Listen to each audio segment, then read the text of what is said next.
Hi everyone welcome back to my channel. आज हूँ day 5। तो आज मुझे मिलेबी क्यूट क्यूट पपीज कोठू कारण आम घर साइड्रे गोटे कुत्ता देजी 7टा कुकुर छुआ। तो भाई केते क्यूट थे यार सब मतलब तो बहुत भल लगे देखते केते क्यूट क्यूट होती। तो तापर संध्या बेले भाई आसला आ भाई आस मैंने तो मु बाहर को जावा मैंडेटरी यहाँ कारण खाई न आसले शांति मिले।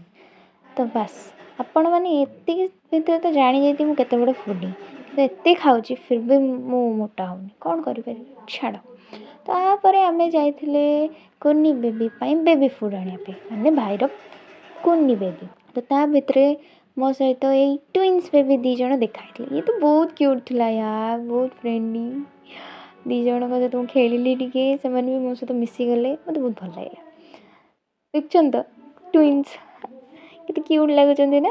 हाँ आ ये थिला बहुत नटखट आर एटा शांत थिला। तो तापर आम बेबी फुड आनले आम कुन्नी बेबी पाई। तो तापर रास्ता पुणी चुई एपीपीस नबार थिला कारण मैडम को ऑर्डर थिला तो से एपीपी नेलु तापर घर पहुँची गलु तापर मोमो बनइबार रेसिपी स्टार्ट है। देखंतु ये होचंती हमर कुन्नी बेबी आ कटिपी मु होची ता बड़ पी आउ ये आम चुई होची तार कटिपी।